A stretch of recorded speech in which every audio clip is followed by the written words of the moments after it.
Scary stories about the dark web. 1. The Red Room. Many have heard the urban legends about red rooms, live-streamed torture sessions, where viewers can pay to influence what happens to the victim. One such story involves a young man named Tom, who, driven by curiosity, stumbled across what he thought was a hoax. The website was simple: a black background with a single ominous red button labeled Enter. Tom clicked it, expecting a silly jump scare or a cheap prank, but instead, the screen went black, followed by the appearance of a dimly lit room. In the center was a person bound to a chair, their face obscured by a burlap sack. A chat box appeared, and people started bidding large sums of Bitcoin, suggesting increasingly cruel methods of torture. Panicked, Tom tried to exit the site, but his computer froze, trapping him in the nightmare. The screen showed the torture progressing, with the victim's muffled screams echoing in his ears. Finally, the camera panned to reveal a mirror, and Tom saw the reflection of his own horrified face staring back at him from behind the screen. The realization hit him: someone was watching him as he watched the torture. The next morning, the police found Tom in his apartment, catatonic and unable to speak. His computer was gone, and the only evidence left behind was a blood-red message scrawled on the wall: "You watched. Now you'll never escape." 2. The Cannibal Cookbook.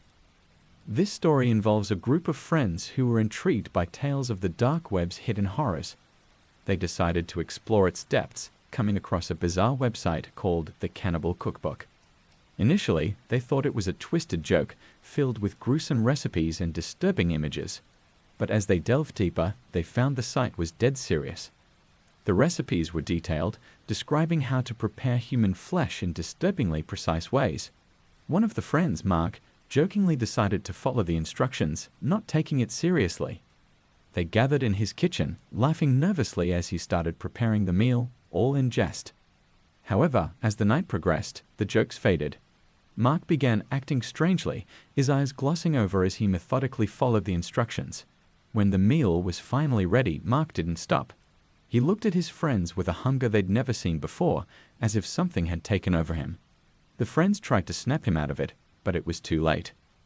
Mark lunged at them, wielding the kitchen knife he'd been using. They managed to subdue him, but the experience left them traumatized. The next day, Mark had no memory of what had happened, but the others couldn't forget the look in his eyes. Empty, yet filled with a primal, unnatural hunger.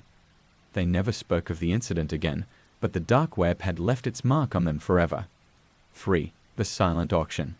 In the dark recesses of the web, there are sites that sell everything, including human lives.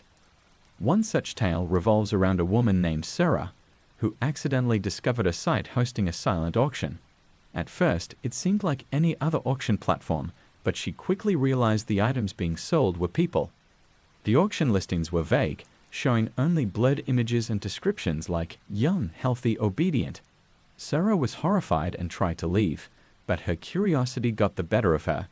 She started browsing through the listings, her stomach turning with every click. One listing caught her eye: a girl with strikingly familiar features. Sarah clicked on it, and her heart stopped. The blurred image cleared just enough for her to recognize the face. It was her sister, who had gone missing years ago. The listing described the girl as docile, well-trained, and the auction was set to close in minutes.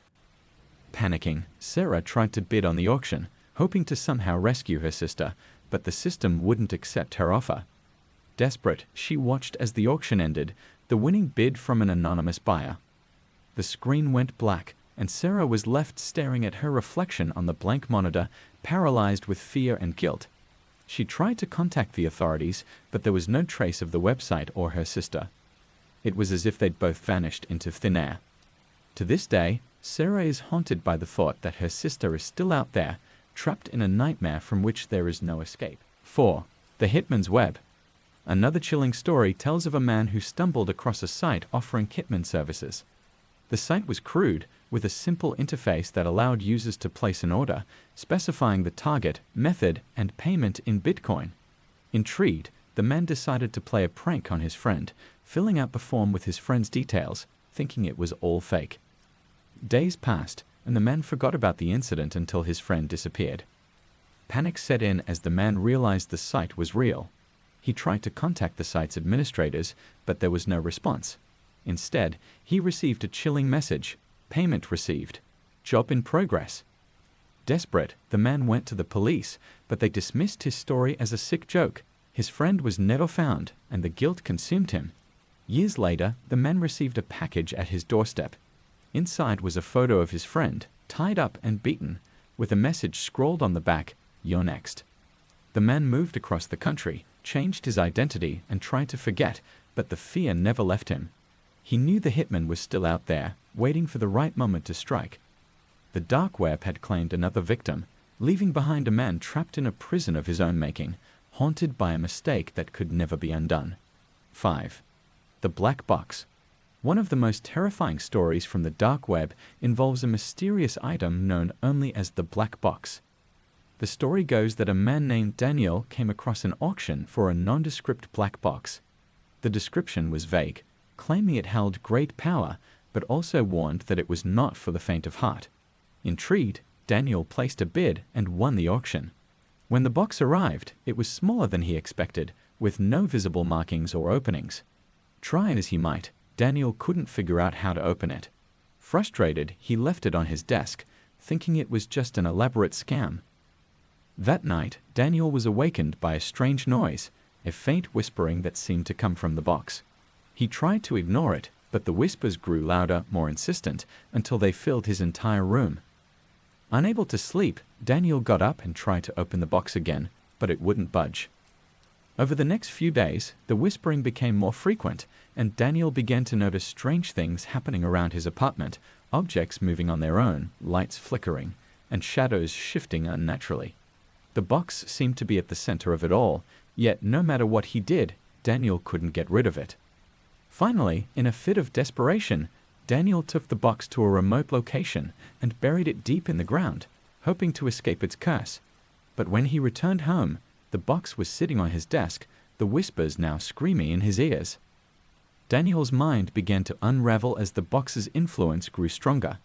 He became a recluse, unable to leave his apartment, haunted by the voices that only he could hear.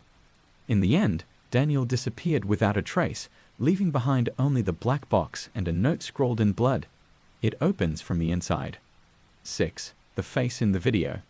This story involves a man named James, who was exploring the dark web out of boredom. He found a video file simply titled "Watch Me." Curious, he clicked on it, expecting some low-quality horror video. Instead, the screen showed a close-up of a face, its features obscured by darkness. The face stared directly at the camera, unblinking, as if it was watching James through the screen. Minutes passed, and the face didn't move or speak. James felt an unsettling chill as he continued to watch, unable to look away. Suddenly, the face started to smile, an eerie, unnatural grin that sent shivers down James's spine. Then, without warning, the video cut to static, and James's computer crashed. When he rebooted, he found that the video file was gone, but his webcam light was on, even though he hadn't turned it on. Panicking, James unplugged his webcam, but the light remained on. Then his phone rang. A number he didn't recognize. When he answered, all he heard was the same distorted voice from the video whispering, "I see you." James immediately smashed his phone and destroyed his computer, but it was too late. The face from the video began appearing in his dreams, always staring, always smiling. No matter what he did, he couldn't escape it. The dark web had left its mark, and James knew that the face was still watching him, waiting for the right moment to strike. These stories are just a glimpse into the horrors that lurk within the dark web, a place where curiosity can lead to unimaginable terror, and where the line between reality and nightmare is often blurred beyond recognition. If you ever find yourself tempted to explore its depths, remember, some doors, once opened, can never be closed. 7. The Dollmaker's Website. A young woman named Emily was an avid collector of dolls. Her obsession with finding unique and rare pieces led her to the dark web, where she stumbled upon a site called the Dollmaker's Workshop. The site promised custom-made dolls that were lifelike and one-of-a-kind. Intrigued, Emily placed an order, providing her details and even a photo of herself for the dollmaker to capture her essence in the doll. The dollmaker responded almost immediately, assuring her that the doll would be perfect and would arrive within a week. When the package finally arrived, Emily was excited, but her anticipation quickly turned to dread. The doll was eerily similar to her, down to the smallest detail, including the exact outfit she had worn in the photo. But what truly unsettled her was the expression on the doll's face. A twisted, sinister smile that seemed to mock her. As days passed, Emily began noticing strange things happening in her home. The doll would appear in different rooms, even though she was certain she had left it elsewhere. At night, she would hear soft giggles and the sound of tiny footsteps echoing in the halls. One night, Emily woke up to find the doll sitting on her chest, its cold, lifeless eyes staring directly into hers. Paralyzed with fear, she couldn't move or scream. The doll's mouth slowly opened, and in a voice that sounded just like Emily's, it whispered, "You shouldn't have ordered me." The next morning, Emily was found by her neighbor, who had heard her screams. The doll was gone, and so was any trace of the dollmaker's website. All that remained was the haunting memory of those lifeless eyes and the knowledge that somewhere the dollmaker was crafting his next creation. 8. The chat room. A group of college students decided to explore the dark web out of boredom, eventually stumbling upon a mysterious chat room. The room was titled "Talk to the Dead," and the description claimed that users could communicate with deceased loved ones. Skeptical but curious, the group decided to give it a try. They each typed in the names of people they had lost, friends, relatives, even pets, just to see what would happen. To their shock, the chat room responded instantly with messages that seemed eerily accurate, mentioning details only the deceased would know. The atmosphere in the room grew tense as the messages became more personal, even accusatory. One of the students, Jenna, received a message that made her blood run cold. "I know what you did. You can't hide from me." Jenna's face went pale as she realized the message was from her childhood friend, who had died in a tragic accident that Jenna had always felt guilty about. She tried to log out, but the chat room wouldn't let her leave. The messages kept coming, growing more sinister by the second. Panicking, Jenna yanked the power cord from her laptop, but the screen stayed on, displaying a final message, "I'm coming for you." The power in the entire dorm building flickered, and the students heard a faint, ghostly voice echoing through the halls. Jenna ran out of the room, but the voice followed her, growing louder and more menacing. To this day, Jenna is haunted by the voice, and no matter where she goes, she can't escape it. The chat room may have been closed, but the connection it created was far from severed. 9. The snuff film. A film student named Aaron was researching the dark web for a project on the ethics of hidden internet content. His curiosity led him to a site that was rumored to host snuff films, real-life recordings of murder. Despite his better judgment, Aaron decided to investigate. The site required a significant amount of Bitcoin to access the videos, but Aaron was determined. When he finally gained access, he was greeted with a collection of videos, each with a cryptic title and a number of views. Aaron clicked on one of the videos, titled "The Visitor," expecting a poorly made horror film. Instead, the video showed a man tied to a chair, his face beaten and bloody. The camera quality was disturbingly high, and Aaron could see every detail as the man struggled against his restraints. Suddenly, a masked figure entered the frame, holding a knife. The figure turned to the camera and spoke, their voice distorted. "This is for the viewer's pleasure." What followed was too gruesome to describe. Aaron watched in horror, unable to tear his eyes away from the screen. But what truly terrified him was the realization that the man being tortured bore an uncanny resemblance to him. Aaron tried to convince himself that it was just a coincidence, but then the figure on the screen said his name. Aaron froze, his heart pounding in his chest. The video continued, showing the man on the screen being slowly tortured to death. The final shot was of the masked figure holding the man's head up to the camera, revealing Aaron's face.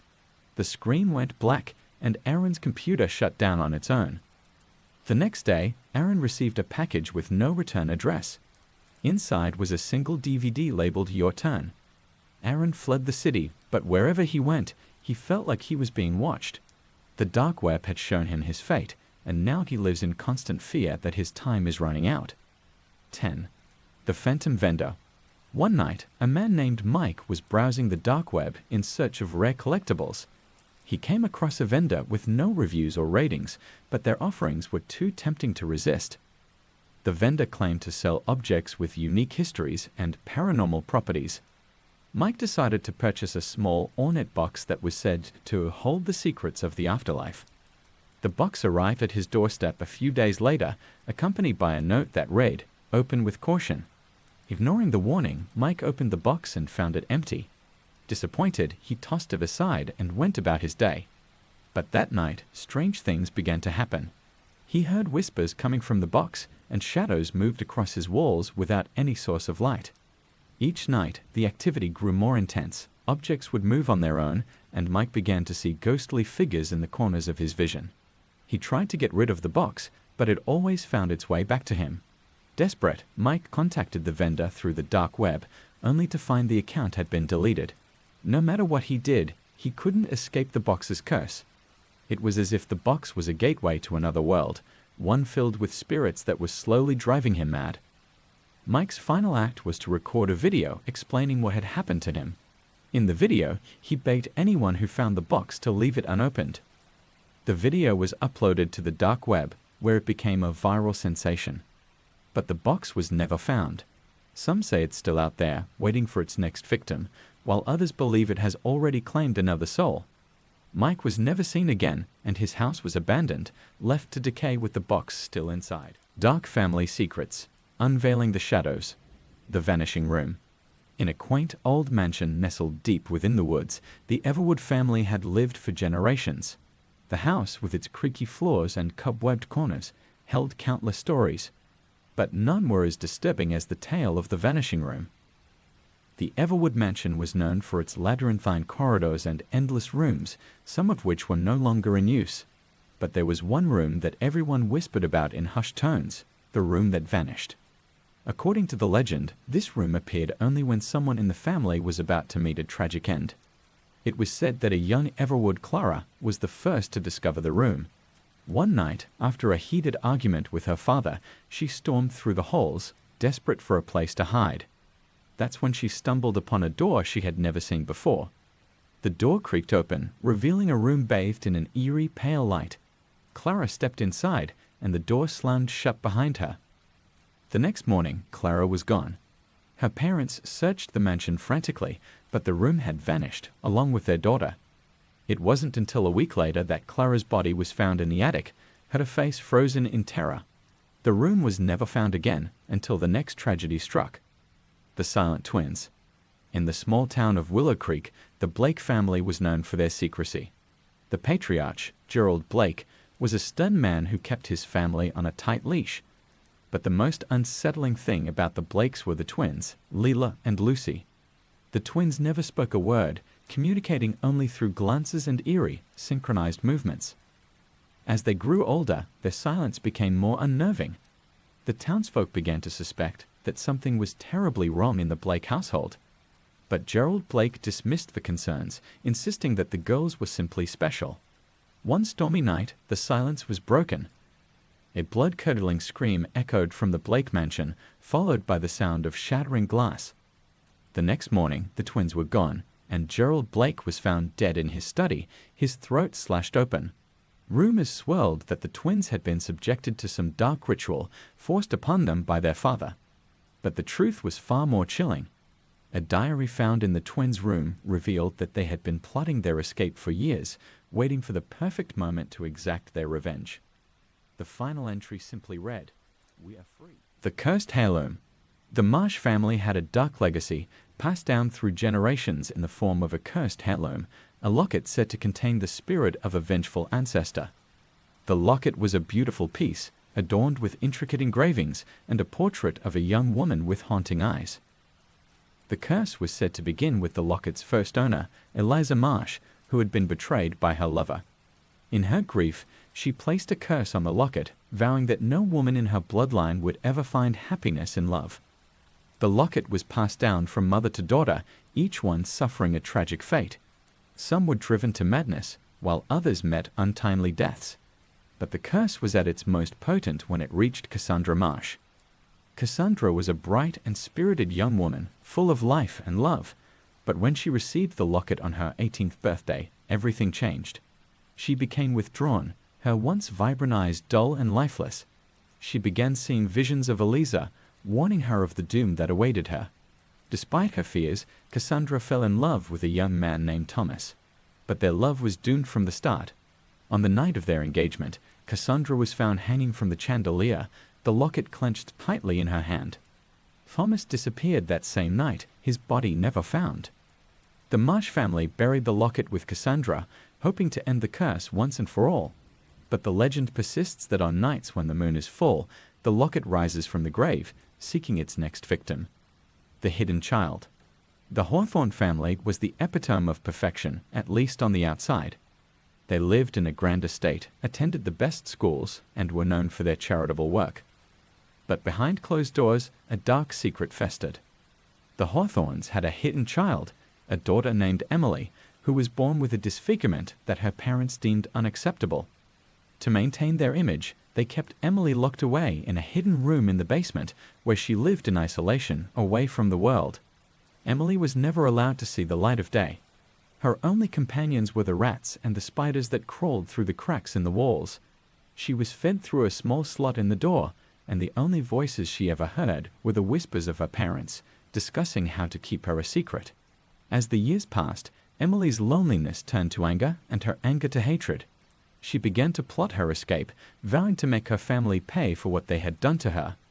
On her 16th birthday, the door to her room was found open, and Emily was gone. The Hawthornes searched the house frantically, but there was no sign of her. That night, the house was consumed by a fire, and the Hawthorne family perished in the flames.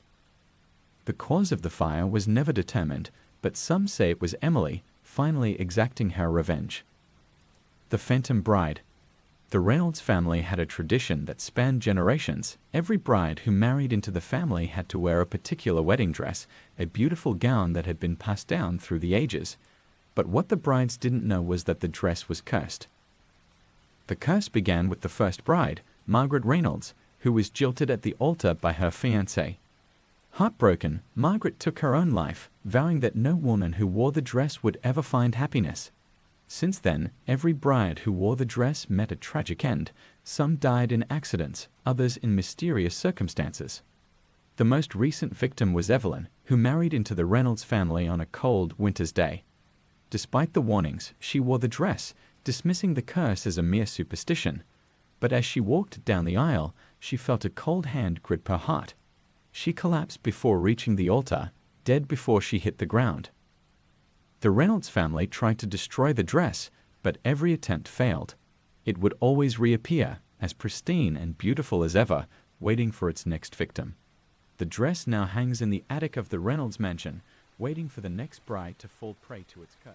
The Mirror of Lies. The Kingston family was known for their wealth and power, but they also had a dark secret, a mirror that could reveal the darkest truths about anyone who gazed into it. The mirror was said to be a gift from a jealous witch who cursed the family after being scorned by one of their ancestors. The mirror hung in the grand hall of the Kingston mansion, its surface smooth and gleaming. But those who dared to look into it would see not just their reflection, but their deepest, darkest secrets laid bare.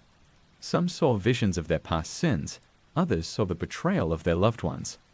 The curse of the mirror began with the youngest Kingston, Alexander, who was known for his charm and good looks.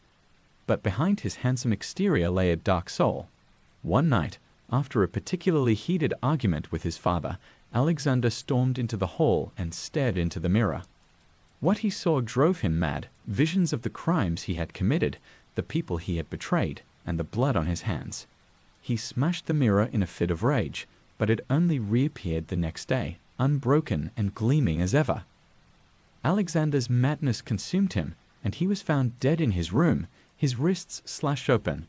The mirror remained, its curse passing on to the next generation of Kingstons, each one meeting a tragic end after gazing into its depths. The Kingston mansion now stands abandoned, the mirror hidden away in the attic. But those who dare to enter the house say that on certain nights you can hear the sound of glass shattering, followed by a blood-curdling scream. The Phantom Butler. Blackwood Manor was a grand estate passed down through the generations of the Blackwood family. But beneath its grandeur lay a chilling secret, a phantom butler bound to serve the family in death as he had in life. The story began with Charles Blackwood, a stern and demanding man who ruled over his household with an iron fist. His butler, Edward, had served the family faithfully for decades, enduring countless cruelties and insults. But one night, after a particularly harsh reprimand, Edward snapped. In a fit of rage, he poisoned Charles' wine, ending his tyrannical reign. Edward's crime was discovered, and he was hanged in the manor's courtyard, his body left to rot as a warning to others. But Edward's spirit did not rest. It was said that on stormy nights, the ghostly figure of the butler could be seen moving through the halls, silently tending to the house as if he was still alive. The Blackwood family tried to rid the house of the phantom, but every exorcism failed. The butler remained, his spectral form a constant reminder of the family's dark past. It was whispered that those who saw the phantom were doomed to suffer the same fate as Charles, death by poison. The last Blackwood to see the phantom was young Eleanor, who, on the eve of her wedding, spotted the ghostly figure serving tea in the drawing room. The next morning she was found dead, her lips stained with the telltale signs of poison. The manor now stands abandoned, the phantom butler the only remaining occupant. The ghostly wedding. In the attic of Blackwood Manor, hidden beneath layers of dust and cobwebs, lies a wedding dress, stained with blood and torn at the seams. This dress belonged to Mary Blackwood, a beautiful young woman who was to be married on a crisp autumn day. But what was meant to be a day of joy turned into a nightmare. Mary was deeply in love with her fiancé Jonathan, and the two were inseparable. But there was a dark secret that Mary kept hidden, a past lover, William, who had been driven mad by her rejection. On the night before the wedding, William broke into the manor, consumed by jealousy and rage. He confronted Mary in the attic, demanding that she leave Jonathan and run away with him. When Mary refused, William flew into a violent rage, stabbing her repeatedly in a fit of madness.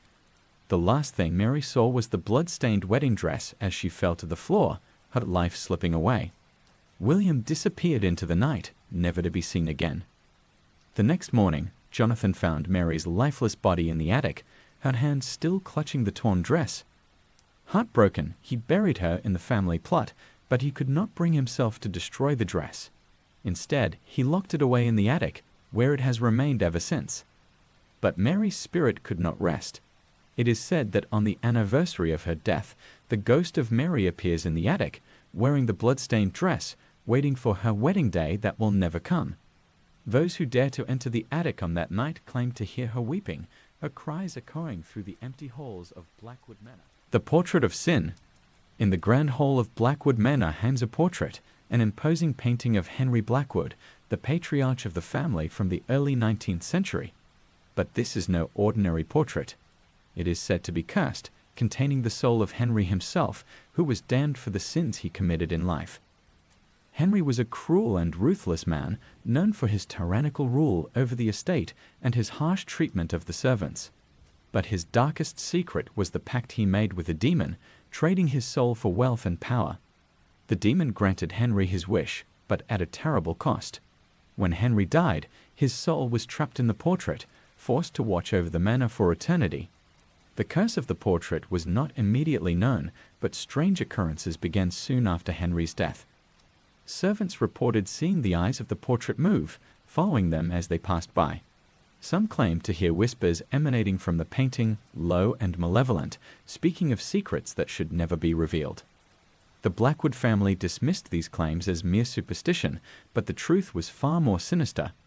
One by one, the members of the family began to fall into madness, driven to the brink by the evil presence within the portrait. Some claimed to see Henry's figure step out of the frame, stalking the halls at night, seeking to drag the living into the painting with him. The portrait still hangs in the grand hall, untouched and undisturbed.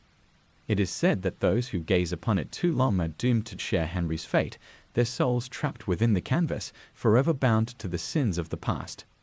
The enchanted music box. Deep within the dusty attic of Blackwood Manor lies a small, ornate music box.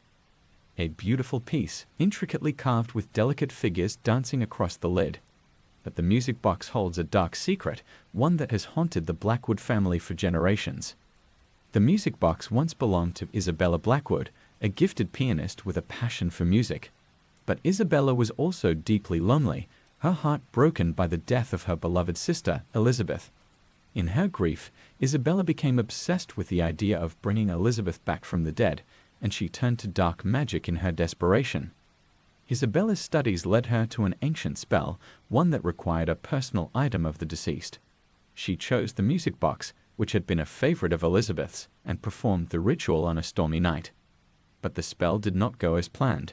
Instead of bringing Elizabeth back, Isabella unleashed a malevolent spirit that became bound to the music box. The spirit took the form of Elizabeth, but it was twisted and malevolent, driven by a desire to torment Isabella for her foolishness. The music box began to play on its own, a haunting melody that echoed through the halls of Blackwood Manor. Those who heard the tune were said to be driven mad, their minds filled with visions of death and despair. Isabella was found dead in her music room, the music box playing softly by her side. Her face was twisted in terror, her hands clenched tightly around the box. The Blackwood family tried to destroy the cursed object, but it could not be broken. Instead, they locked it away in the attic, hoping to forget the dark secret it held. But the music box still plays its eerie tune drifting through the manor on nights when the moon is full. Those who hear the melody are said to be cursed, their fates intertwined with the dark magic that haunts the Blackwood family. The Blackwood Curse. The Blackwood family was once one of the most powerful and respected families in the region, but their legacy was forever tainted by a curse, one that began with a betrayal and ended in bloodshed. The curse was placed on the family by a scorned lover, Sarah, who had been cast aside by William Blackwood, the eldest son of the family. Sarah was a witch, and in her rage, she vowed to destroy the Blackwood lineage. She cursed the family, declaring that every firstborn son would die before reaching the age of 30. The curse took hold quickly. William was the first to fall, dying in a mysterious accident just days before his 30th birthday. His younger brother Thomas was next, struck down by a sudden illness at the same age. The Blackwoods tried everything to break the curse, consulting with priests, performing rituals, even seeking out other witches, but nothing worked. As the years passed, the Blackwood family dwindled, each generation losing its firstborn son to the curse. The surviving members lived in fear, knowing that their time would come. The manor became a place of despair, its halls filled with the echoes of lost lives and broken dreams. The last Blackwood, Edward, was determined to break the curse. He sought out the descendants of Sarah, hoping to find a way to lift the hex, but the curse could not be undone. On the night before his 30th birthday, Edward was found dead in his bed, his heart stopped without explanation. The Blackwood family line ended with Edward, the curse finally fulfilled.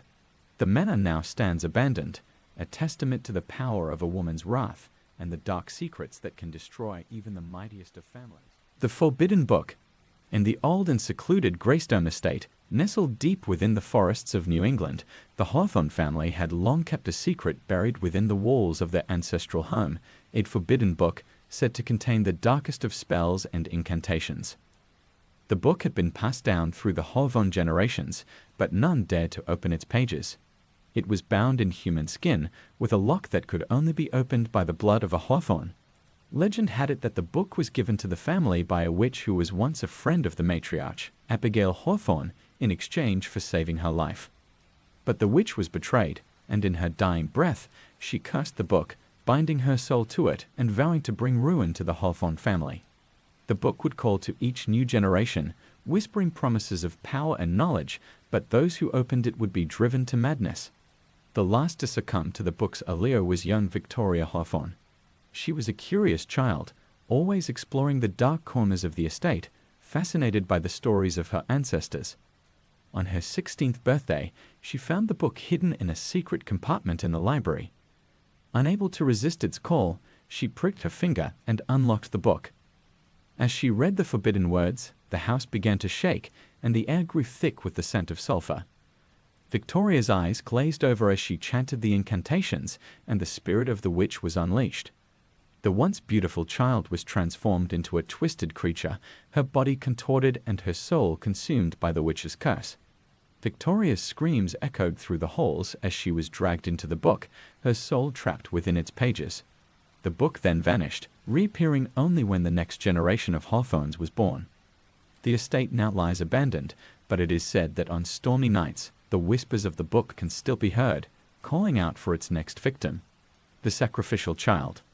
The Ravenswood family was known for their wealth and influence, but their rise to power was built on a dark foundation, a pact with an ancient demon, sealed with the blood of a sacrificial child. The story began centuries ago with Richard Ravenswood, a man consumed by ambition. Desperate for power, he sought out a sorcerer who promised him unimaginable wealth in exchange for a blood sacrifice. Richard agreed, and his firstborn son, Edward, was chosen as the sacrifice. On the night of the blood moon, Richard performed the ritual in the basement of the Ravenswood estate, offering Edward's life to the demon in exchange for his family's prosperity. The demon accepted the offering, and Richard's fortune grew overnight. But the price was steep. The Ravenswoods were cursed to repeat the sacrifice every generation, or face total ruin. The family continued the ritual in secret, each generation sacrificing their firstborn to maintain their wealth and status. The basement where the rituals took place became a place of horror, stained with the blood of innocent children. But the curse was finally broken with the birth of Amelia Ravenswood. She was a strong-willed child, aware of the family's dark secret from a young age. On the night of her 18th birthday, when she was to be sacrificed, Amelia fought back. She managed to overpower her father and escape the basement, setting the house on fire as she fled. The Ravenswood estate burned to the ground, and with it, the curse was broken. Amelia disappeared that night, never to be seen again. Some say she lives in hiding, while others believe she was taken by the demon as punishment for breaking the pact. The Ravenswood fortune crumbled, and the family line ended with Amelia, leaving behind only the ashes of their once great empire. The inheritance. The Caldwell family had always been wealthy, but their fortune came with a terrible price.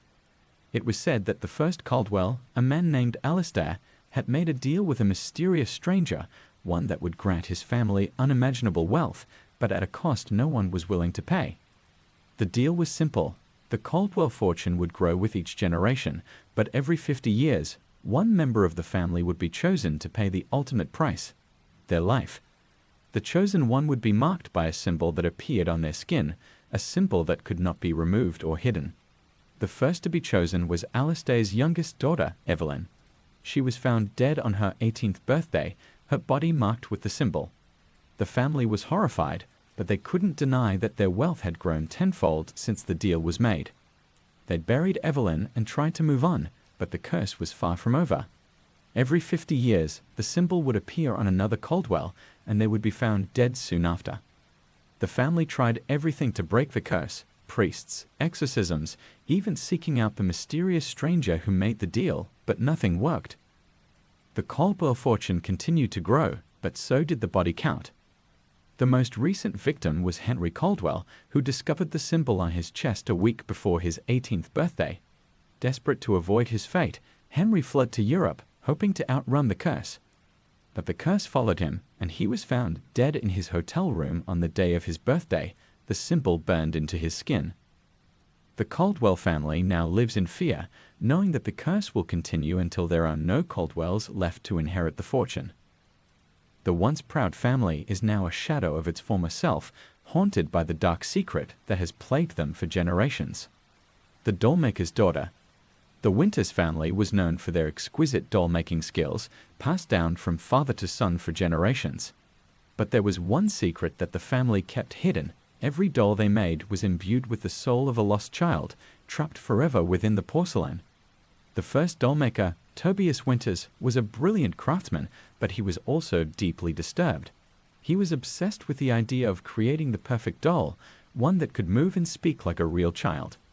In his quest for perfection, Tobias turned to dark magic, using forbidden rituals to bind the souls of children to his creations. Tobias's first success was his daughter, Emily, who died at the age of 6 from a mysterious illness. Unable to cope with her death, Tobias trapped her soul in a doll, creating the first of the cursed Winters dolls. The doll was eerily lifelike, with Emily's voice and mannerisms, but it was also filled with anger and sorrow. The Winters family continued Tobias's work, trapping the souls of children in their dolls, selling them to unsuspecting families. The dolls were beautiful, but they were also dangerous. Those who owned them would soon find themselves plagued by nightmares, strange occurrences, and even death. The last winter's dollmaker was Benjamin, who was determined to end the family's dark legacy. But when his own daughter, Lily, died under mysterious circumstances, Benjamin couldn't resist the temptation to bring her back.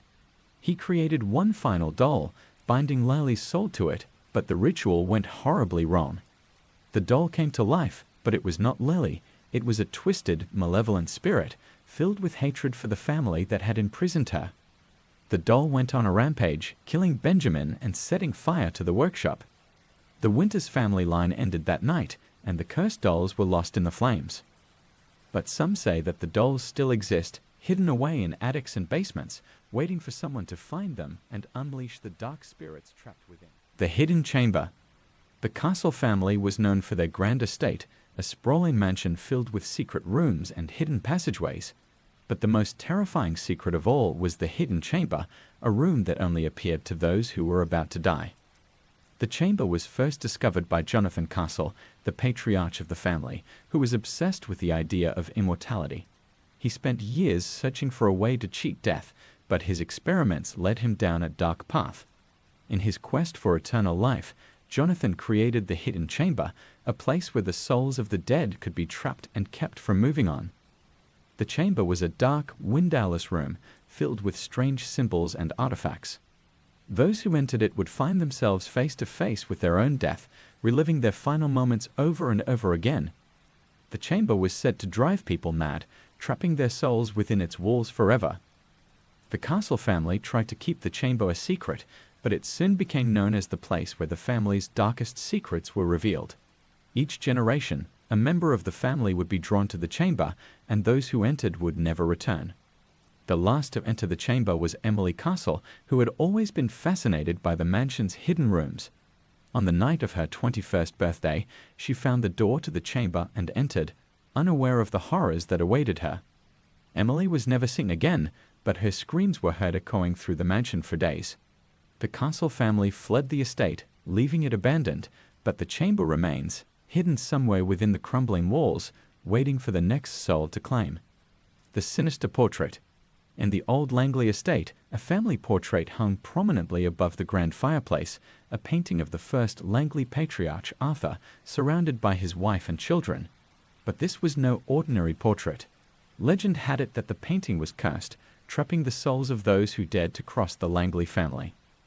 Arthur Langley was a ruthless man who built his fortune through deceit and betrayal, crushing anyone who stood in his way. He commissioned the portrait to commemorate his success, but the artist he hired was a man Arthur had wronged, a man who knew dark magic. As revenge, the artist cursed the painting, winding the souls of those who had fallen victim to Arthur's cruelty. Over the years, strange things began to happen. Those who came to the Langley estate with ill intentions, business rivals, greedy relatives, would disappear without a trace. Their faces would soon appear in the painting, hidden among the shadows, their eyes wide with terror. The Langley family, too, was not immune to the curse. As each generation passed, the heirs would slowly succumb to madness, haunted by the whispers and screams that seemed to emanate from the painting. Some claimed to see the figures in the portrait move, their expressions twisted in agony as they reached out for help that would never come.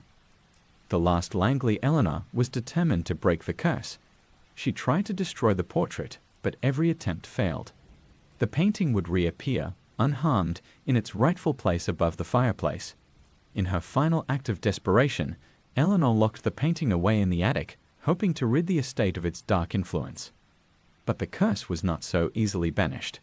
On the night of Eleanor's 30th birthday, she was found hanging in the attic, her face frozen in terror. The painting was back in its place, and Eleanor's face had joined the others, her eyes filled with the same fear that had plagued her ancestors. The Langley estate now stands abandoned, the cursed portrait still hanging above the fireplace, waiting for the next soul to claim. The Secret Room. The Sinclair family was known for their wealth and their grand mansion, with its many rooms and secret passageways. But there was one room that no one ever spoke of, the secret room, hidden deep within the mansion, where the family's darkest secrets were kept. The secret room was first created by Jonathan Sinclair, a man with a penchant for collecting rare and unusual artifacts. But Jonathan's interests soon turned dark, and he began to amass a collection of cursed objects, each one with a horrifying story behind it. The room became a place of fear and dread, and the family took great pains to keep its existence hidden. But the cursed objects had a way of making themselves known, and soon the Sinclair family began to suffer. Strange accidents, unexplained deaths, and madness plagued the family, and each time the curse could be traced back to the secret room. The objects within seemed to have a life of their own, whispering in the night, calling to the living to release them from their prison. The last Sinclair, Margaret, was determined to end the family's suffering. She sealed the room, hiding the key away where no one could find it. But the curse persisted, and the room's influence grew stronger. The whispers became screams, and the objects began to move, shaking the walls of the mansion with their fury. Margaret was found dead in her bed, the key to the secret room clutched in her hand. The room remains sealed, but the curse lingers, waiting for the next generation to unleash its horrors. The cursed locket. The Bellamy family was known for a locket that had been passed down through the generations, a beautiful, ornate piece of jewelry that was said to bring good luck to its wearer. But the locket was cursed, bound to the spirit of a vengeful ancestor who had been wronged in life. The story began with Abigail Bellamy, a woman of great beauty and charm, who was betrayed by her lover Samuel. In her grief and rage, Abigail cursed the locket he had given her, vowing that any woman who wore it would suffer as she had. The curse was fulfilled when Abigail was found dead, the locket clenched tightly in her hand. Since then, the locket had been passed down to each new bride in the Bellamy family, and each one met a tragic end. Some died in accidents, others in mysterious circumstances, but all wore the locket at the time of their death. The curse was strongest when the locket passed to Emily Bellamy, who wore it on her wedding day despite the warnings. As she walked down the aisle, she felt a cold shiver run through her, and the locket grew heavy around her neck. Just as she reached the altar, Emily collapsed, her heart stopping without explanation. The locket was buried with Emily, but it did not stay buried. It reappeared in the family's jewelry box, as pristine and beautiful as ever, waiting for the next bride to wear it.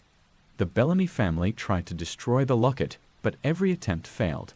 It seemed that the curse could not be broken. The locket now lies hidden in the family vault, but its influence still haunts the Bellamys. The family line has dwindled, with no new brides to pass the locket to, but the curse remains, waiting for the day when it can strike again. The ghost of Ashwood Manor. The Ashwood family was once one of the most powerful families in the region, known for their wealth and influence. But their power came at a terrible cost, a deal with a dark spirit that haunted their ancestral home, Ashwood Manor. The spirit was said to be the ghost of a woman wronged by the first Ashwood, William, who had cheated her out of her land and wealth. In her dying breath, she cursed the Ashwood family, vowing to haunt them for all eternity. Her ghost, a shadowy figure with burning eyes, appeared in the manor on the night of William's death, and she has been there ever since. The Ashwood family tried to rid the manor of the ghost, but every attempt failed. The spirit was too powerful, bound to the family by the curse. She appeared in the darkest corners of the house, her presence bringing fear and despair to all who saw her. The ghost was most active on the night of a death in the family. She would appear at the foot of the bed, her eyes glowing with malice, as she claimed the soul of the dying. Some said that she dragged her victims to the underworld, while others believed that she consumed their souls, feeding on their fear. The last Ashwood, Caroline, was determined to break the curse. She spent years researching the family's history, looking for a way to appease the spirit. But the ghost was relentless, and on the night of Caroline's 40th birthday, she appeared once more. Caroline was found dead the next morning, her face frozen in terror, the mark of the ghost burned into her skin. The Ashwood family line ended with her, and the manor was abandoned, left to the ghost who had claimed it as her own. Ashwood Manor now stands as a ruin, a place of darkness and despair, where the ghost still roams, waiting for the day when a new Ashwood will come to claim their inheritance and their doom. The Family of Shadows. The Holloway family was known for their strange and secretive ways, but none knew the truth behind their reclusive nature.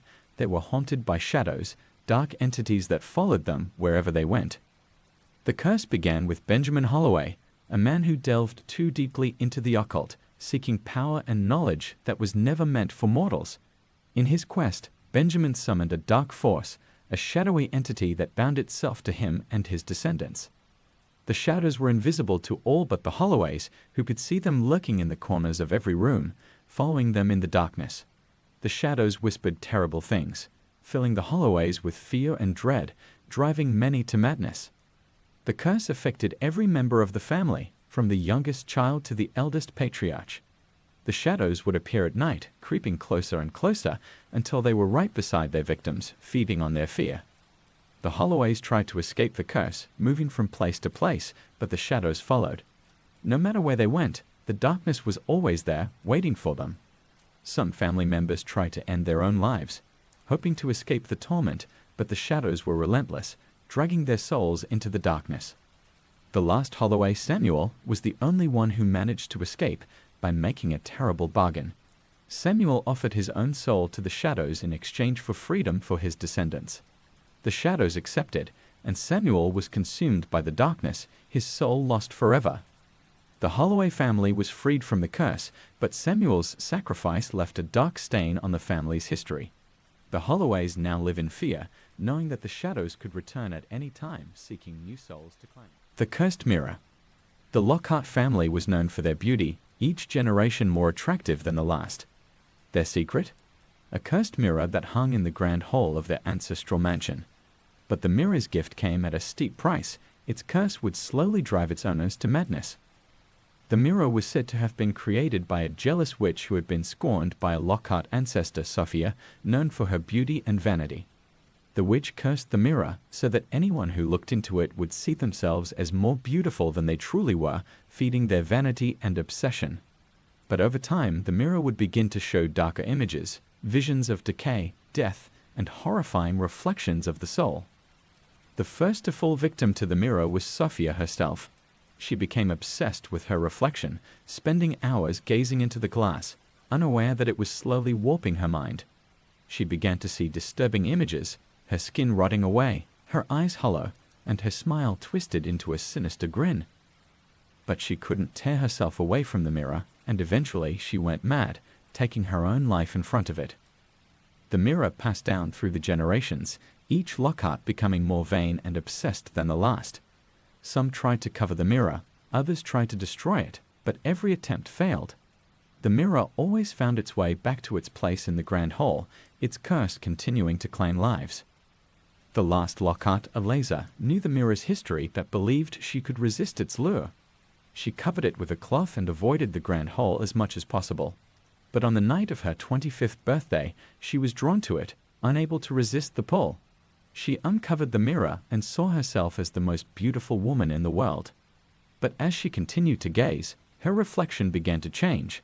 Her beauty twisted into something monstrous, her features distorted beyond recognition. Eliza screamed as the mirror shattered, but it was too late. She was found the next morning, dead in front of the broken glass, her face frozen in a look of pure terror. The mirror's shards were gathered and hidden away, but some say that the curse still lingers, waiting for someone to piece the mirror back together and unleash its dark power once again. The Whispering Walls. The Whitmore family's estate was a sprawling ancient mansion known as Ravenswood Hall, filled with hidden rooms and secret passageways. But the most terrifying aspect of the house was its whispering walls, walls that seemed to speak, revealing the darkest secrets of those who lived there. The whispers began with the construction of the house, built by Edgar Whitmore, a man with a deep interest in the occult. Edgar was rumored to have made a pact with dark forces, and he instructed the builders to embed certain symbols and charms within the walls of Ravenswood Hall. These symbols were meant to protect the family, but they had the opposite effect. As the years passed, the whispers began. At first, they were faint, barely audible murmurs that could be dismissed as the creaking of an old house.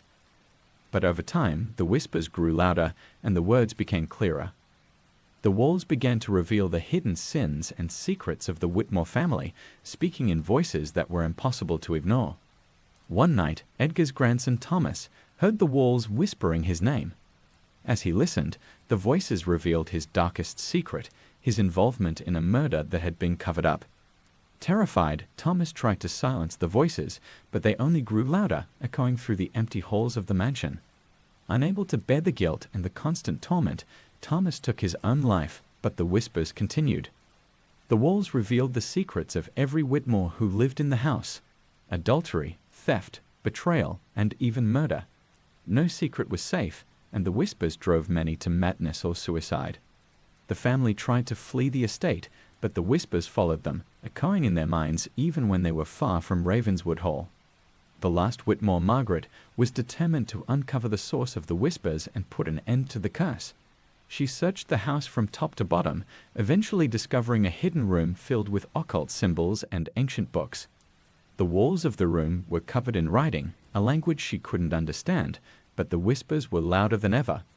Margaret tried to destroy the symbols, but as she did, the walls began to close in on her. Margaret was never seen again, and the mansion was left abandoned.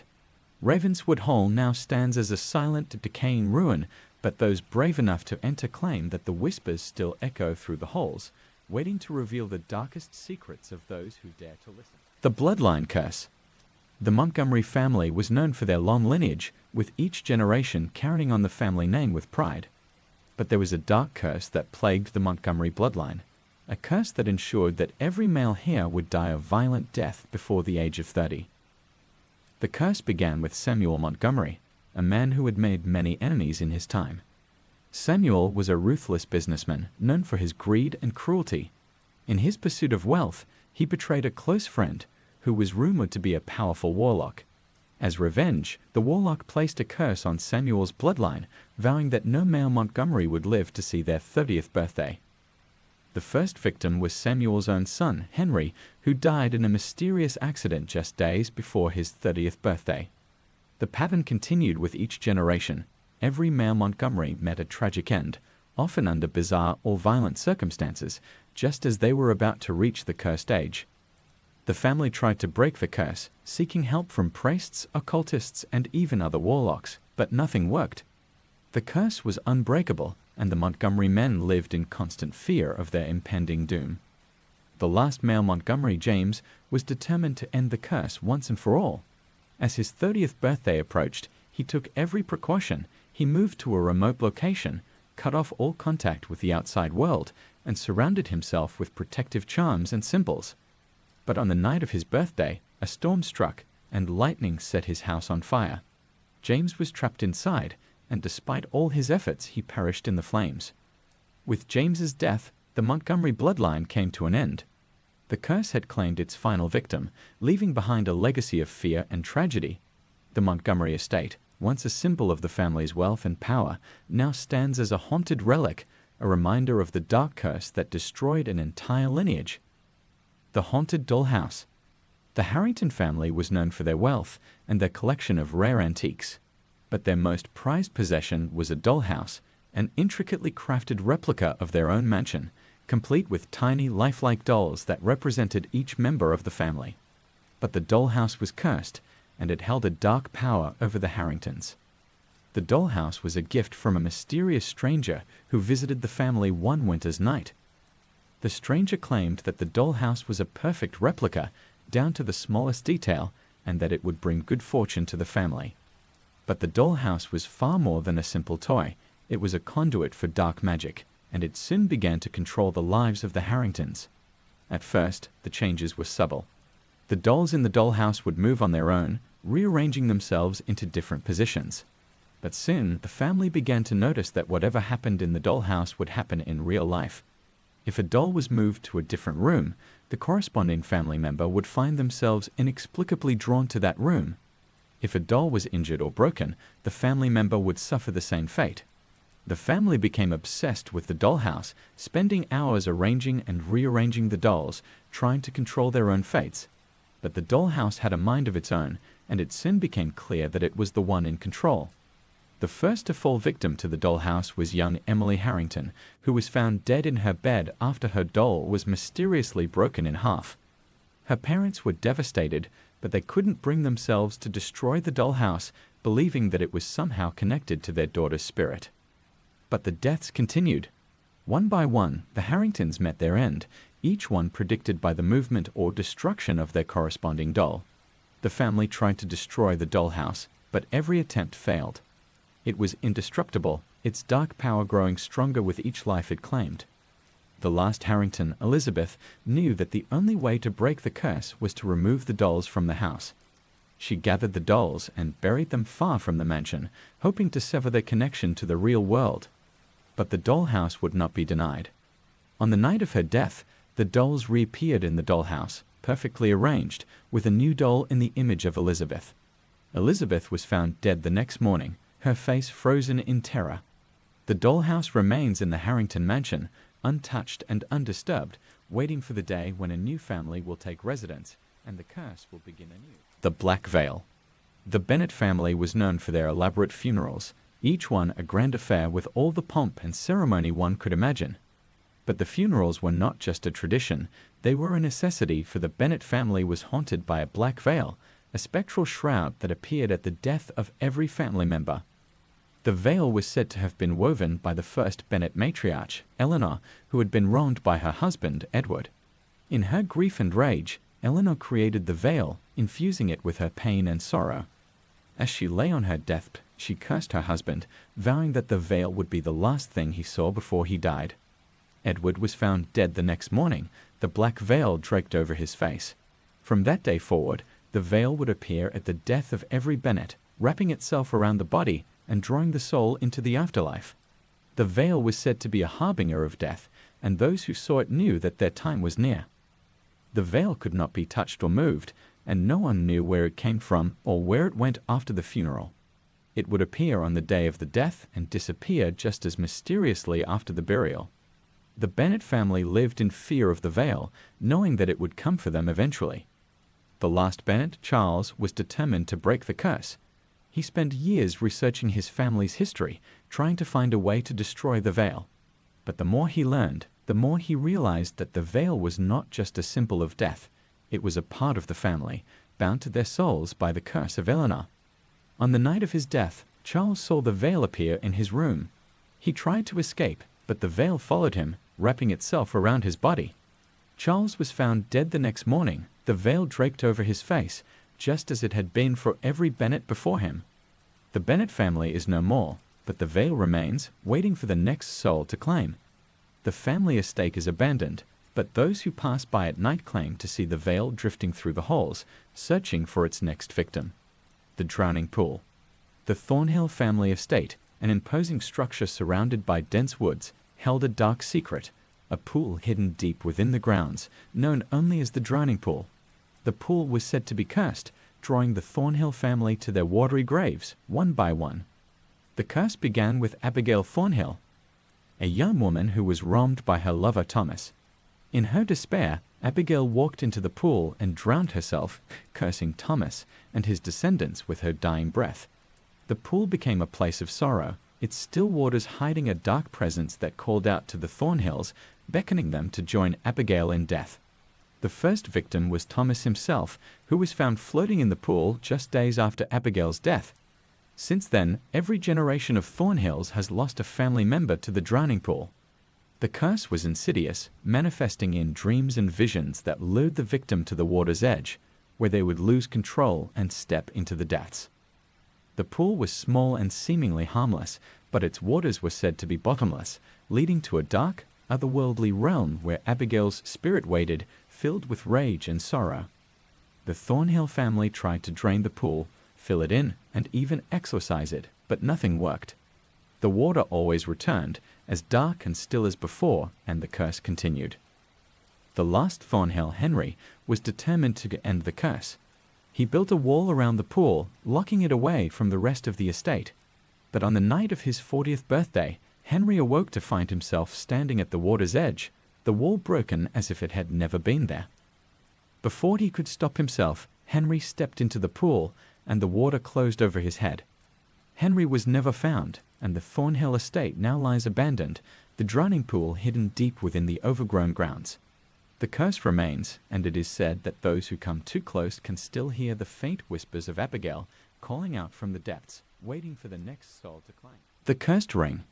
The Carver family had long been known for their wealth and power, but their success came with a deadly price, a cursed ring said to bring death to anyone who wore it. The ring, a simple band of gold with a single blood-red ruby, was passed down through generations, each new owner meeting a tragic end.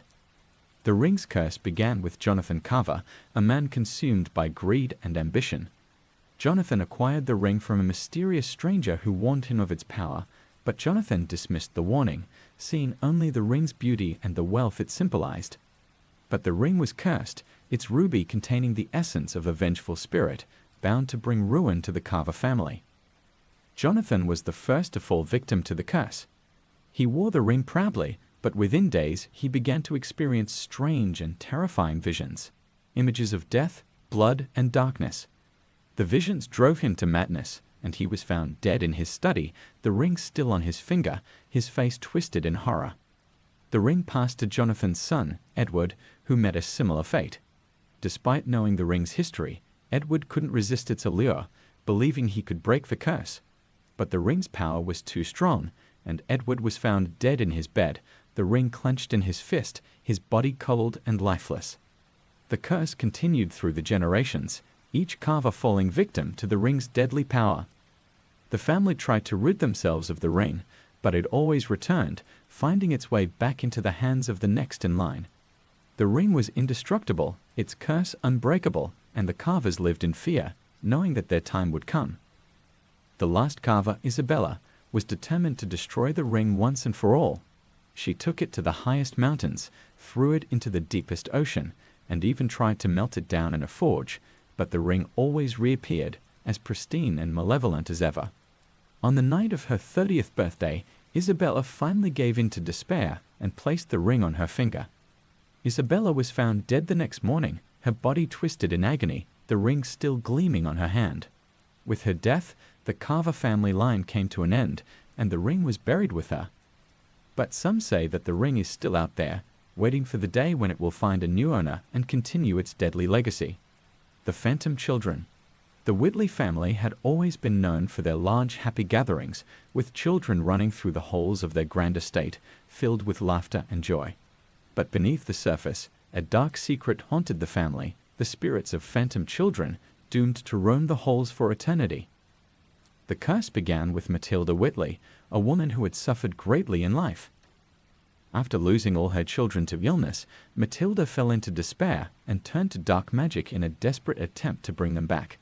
She performed a ritual, calling upon ancient spirits to restore her children to life. But the ritual went horribly wrong, and instead of reviving her children, Matilda unleashed a curse upon her family. The spirits of the children returned, but they were not the same. They were twisted, shadowy figures, their laughter replaced with eerie, hollow echoes, and their playfulness turned into something sinister. The phantom children were bound to the estate, forever trapped between the worlds of the living and the dead, unable to move on. The Whitley family was plagued by the spirits who would appear at night, their ghostly forms visible only in the dim light of the moon. The children would play in the halls, but their games were dark and terrifying, often leading the living children of the family into dangerous situations. Some claimed that the phantom children were jealous, seeking to replace the living with the dead, and more than one Whitley child was